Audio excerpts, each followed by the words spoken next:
بسم اللہ الرحمن الرحیم الصلاۃ والسلام علیکہ یا سیدی یا رسول اللہ وعلی آلہ وصحبہ یا حبیب اللہ۔ رضا صاحب، میں اپنے جو گفتگو ہے، جو آپ نے سوال کیا تراویح کے حوالہ سے، تو اس کو دو انداز پہ واضح کرنے کی کوشش کروں گا۔ ایک تو ہے لغوی اعتبار سے اور دوسرا شرعی اعتبار سے اور احادیث مبارکہ عمل صحابہ کی روشنی میں۔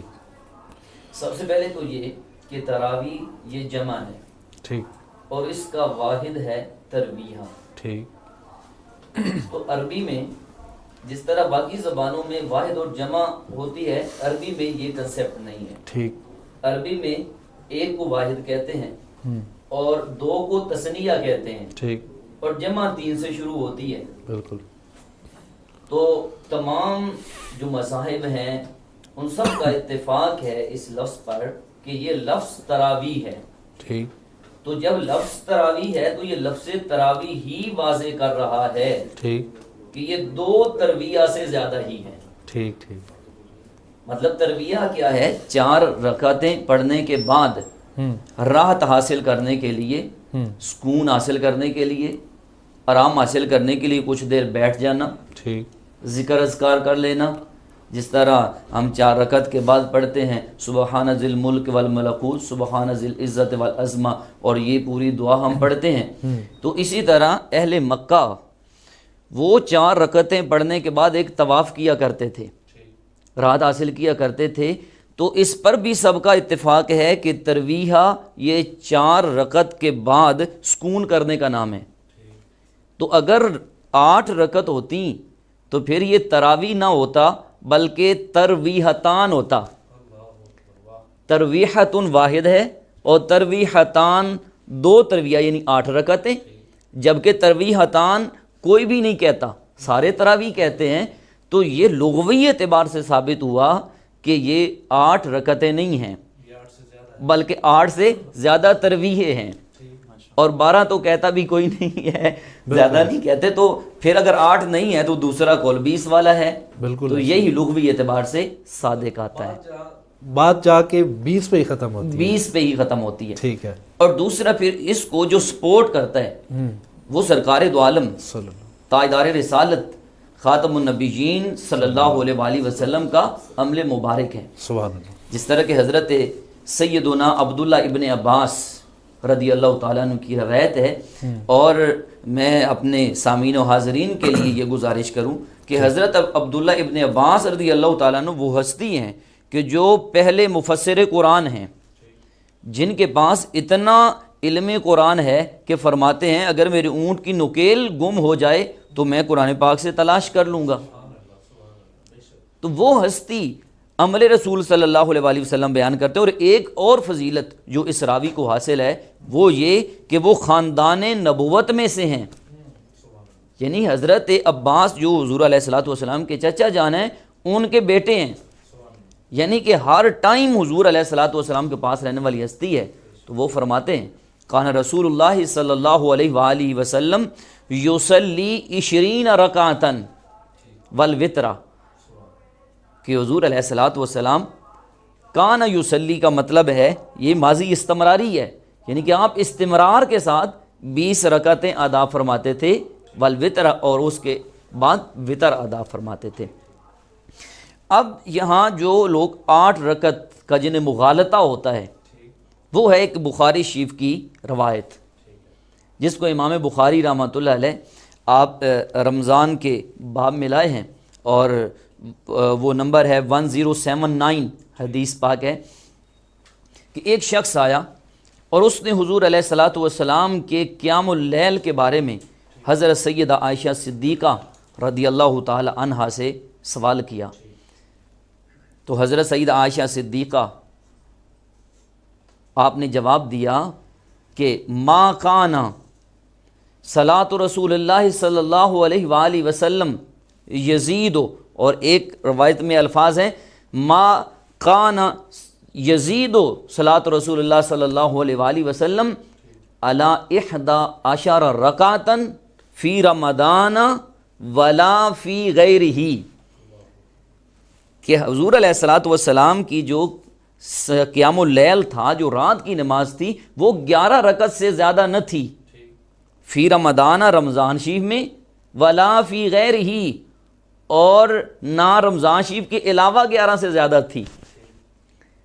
تو پھر محدثین کرام نے بیان فرمایا ہے کہ اس جو سوال کرنے والا ہے اس نے نماز تراویح کے بارے میں تو سوال ہی نہیں کیا، انہوں نے تو قیام اللیل کے بارے میں سوال کیا ہے، اور قیام اللیل میں نوافل بھی آتے ہیں، تہجد بھی آتی ہیں، تو بہت سے محدثین کرام نے فرمایا ہے کہ انہوں نے سوال ہی تہجد کے بارے میں کیا، اور حضرت سید عائشہ صدیقہ نے جواب دیا کہ وہ 11 رکعت سے زیادہ نہیں تھے، یعنی کہ 8 رکعت نماز تہجد اور 3 وتر۔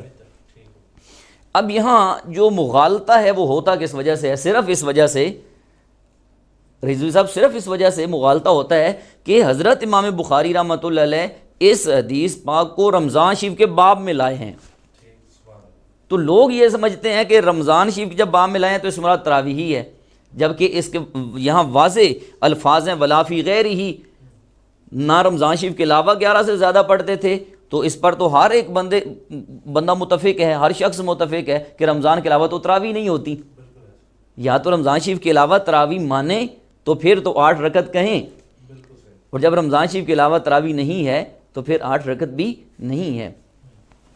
اور پھر یہ نماز تراویح اتنی فضیلت و برکت والی نماز ہے کہ ایک شخص حضور علیہ الصلوۃ والسلام کی بارگاہ میں حاضر ہوتا ہے اور عرض کرتا ہے یا رسول اللہ صلی اللہ علیہ وسلم ارأیت ان شہدت اللہ الہ الا اللہ وانک رسول اللہ، اے نبی صلی اللہ علیہ وآلہ وسلم آپ کا کیا فیصلہ ہے؟ میں ارأیت کا ترجمہ رائے نہیں کر رہا، کیونکہ حضور کی جو رائے ہے وہ فیصلہ ہوتا ہے سبحان اللہ، شریعت کا۔ بے شک آپ کا کیا فیصلہ ہے اگر میں یہ کہوں کہ اللہ کے علاوہ کوئی معبود نہیں اور آپ اللہ کے رسول ہیں؟ ٹھیک۔ وصلیت الصلوات الخمس، اور میں 5 نمازیں پڑھوں، ٹھیک۔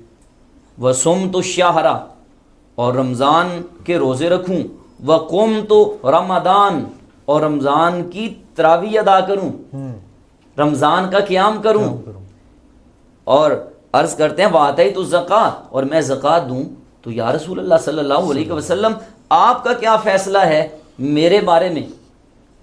تو سرکار دو عالم صلی اللہ علیہ وآلہ وسلم نے جو جواب ارشاد فرمایا، یقیناً وہ روزے رکھنے والوں کے لیے اور تراویح پڑھنے والوں کے لیے دل کی راحت اور سکون کا باعث ہیں۔ سبحان اللہ، بے شک۔ آپ نے فرمایا من مات علی ھذا، جو اس حالت میں زندگی گزارتے ہوئے فوت ہوا، کان من الصدیقین والشہداء، سبحان اللہ، تو قیامت والے دن اس کو صدیقین اور شہداء کے ساتھ اٹھایا جائے سبحان گا۔ اللہ، سبحان اللہ، سبحان اللہ۔ تو پھر اتنا اگر اجر ہے تو اس بارے میں بھی ہم سوال کریں جی 16 سجدے کرنے میں زیادہ اچھا ہے یا 40 سجدہ کرنا یہ زیادہ اچھا ہے؟ حالانکہ ہمیں تو زیادہ سے زیادہ سجدے نصیب ہوں، یہ ہمارے لیے وہی فائدے والی چیز ہے۔ زیادہ سے زیادہ ہمیں سجدے کرنے چاہیے۔ اور سیدنا عمر فاروق رضی اللہ تعالیٰ عنہ کے زمانے کی بات کرنے سے پہلے جب اگر ہم عمل رسول کی طرف آتے ہیں تو یہی حضرت سیدہ عائشہ صدیقہ رضی اللہ تعالیٰ عنہ آپ فرماتی ہیں کہ حضور علیہ الصلوۃ والسلام رمضان شریف میں مسجد میں تشریف لائے اور کچھ لوگ موجود تھے، تو آپ نے انہیں تراویح پڑھائی، چونکہ آپ علیہ الصلوۃ والسلام کے زمانہ میں اس کو قیام اللیل کہا جاتا تھا، ہم تراویح کہتے ہیں، تو قیام اللیل کے طور پر آپ نے نماز پڑھائی۔ پھر جب صبح ہوئی تو ان صحابہ کرام نے جا کے باقیوں کو بتایا کہ رات تو وارے نیارے ہو گئے، ہمارے مقدر کا ستارہ بڑے عروج پہ تھا کہ آقا علیہ الصلوۃ والسلام کے پیچھے نماز پڑھنے کا، اضافی نماز پڑھنے کا ہمیں شرف ملا ہے۔ سبحان اللہ، سبحان اللہ۔ تو اگلی رات لوگ پہلے سے زیادہ ہو گئے، پھر جب تیسری رات آئی بات اور مشہور ہو گئی اور لوگ اور زیادہ ہو گئے، لیکن جب چوتھی رات آتی ہے تو بعض روایات میں تیسری لیکن زیادہ میں چوتھی ہے، جب چوتھی رات آتی ہے تو مسجد میں اتنے لوگ ہو گئے کہ جگہ نہیں مل رہی تھی۔ اللہ اکبر۔ اب یہ ذوق ہے صحابہ کرام کی عبادات کا، نماز تراویح اور اضافی جو عبادت ہے نفلی عبادت، اس کا شوق دیکھیے ہماری مسجدیں ہیں کہ ان کی صفیں نہیں بھرتی، اور وہاں مسجد بھر گئی جگہ نہیں ہے۔ تو صحابہ کرام نے بعض نے ہاتھوں پہ ہاتھ مار کے تالی بجا کے یہ شو کرنے کی کوشش کی کہ یا رسول اللہ آپ تشریف لائیے، ہم آ گئے ہیں، اور بعض نے کھانسی کے ساتھ ایسے کر کے ادب کی وجہ سے، اور بعض نے تو الصلاۃ الصلاۃ کہہ کے اطلاع کرنے کی کوشش کی، لیکن حضور علیہ الصلاۃ والسلام تشریف نہ لائے۔ جب آپ صبح نماز کے لیے تشریف لائے اور نماز سے فارغ ہوئے تو پھر آپ نے نظر کرم فرمائی سب پہ، اور اپنی زبان حق ترجمان وہ آپ نے کھولی اور ارشاد فرمایا کہ تمہارا معاملہ مجھ پر مخفی نہیں تھا۔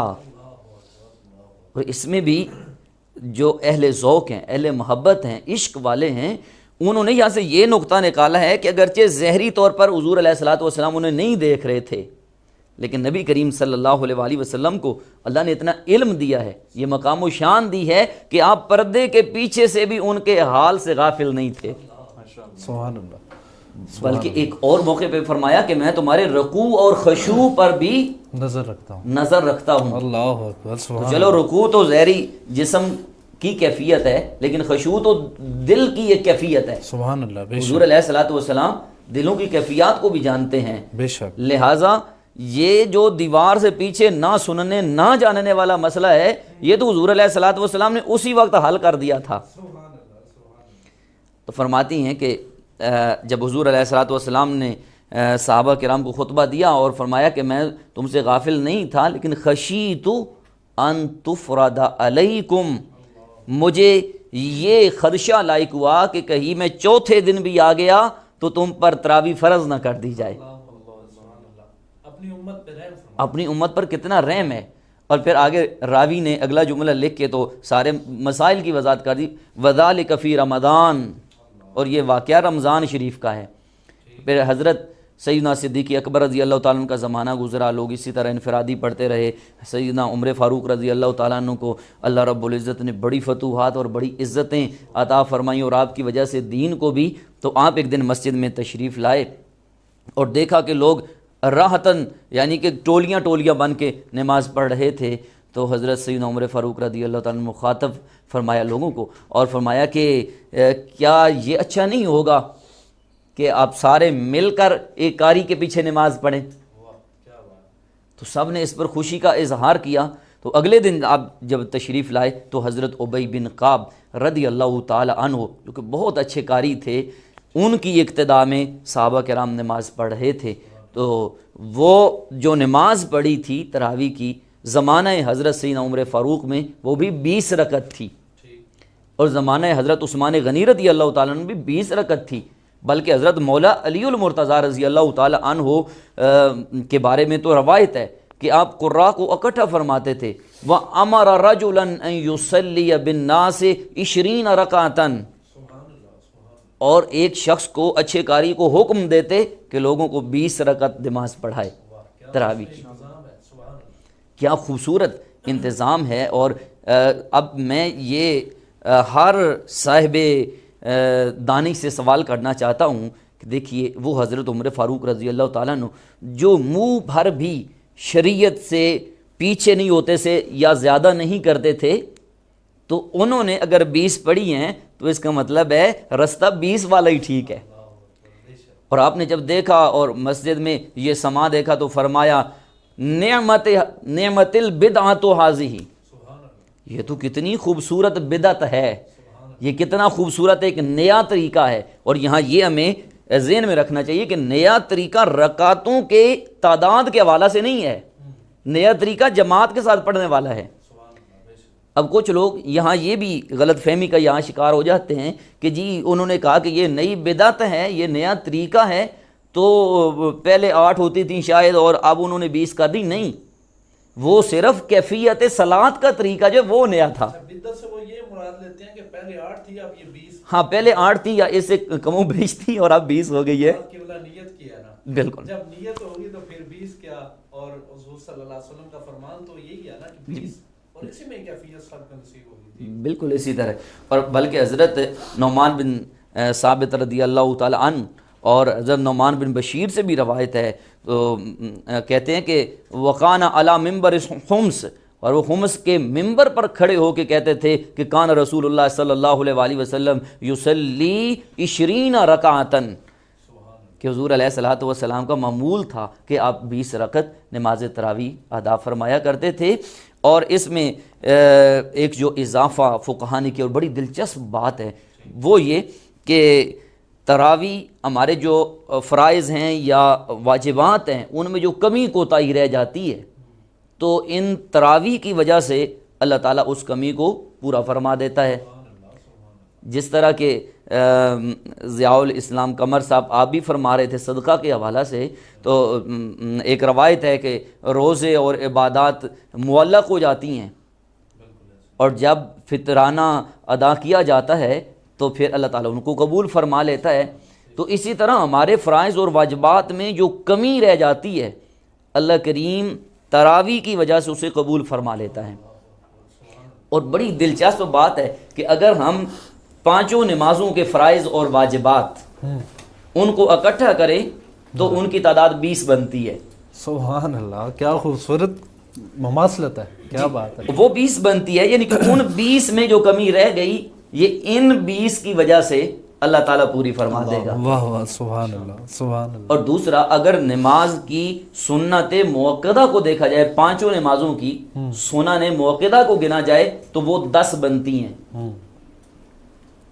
نماز تراویح چونکہ ایک رمضان شریف میں زیادہ عبادت کرنی چاہیے تو ان 10 کو ڈبل کر کے 20 رکعت تراویح ہو گئی۔ کیا بات ہے، سبحان اللہ، سبحان اللہ۔ میں یہی پیغام دینا چاہوں گا اپنے سامعین کو شعور ٹی وی کے اس پلیٹ فارم سے کہ چاہیے ہمیں کہ زیادہ سے زیادہ عبادت کریں، کیونکہ وما خلقت الجن والانس الا لیعبدون۔ سبحان اللہ، بے شک۔ اللہ تعالیٰ فرماتا ہے کہ ہم نے جنوں انسانوں کے لیے نہیں پیدا کیا مگر اپنی عبادت کے لیے، اور سرکار دو عالم صلی اللہ علیہ وآلہ وسلم کی ہدایات کی روشنی میں ہمیں زیادہ سے زیادہ عبادت کرنی چاہیے۔ اللہ کریم اس مبارک مہینہ میں ہمیں ایسے عمل کرنے کی توفیق عطا فرمائے کہ جو ہماری بخشش کا ذریعہ ہو سکے۔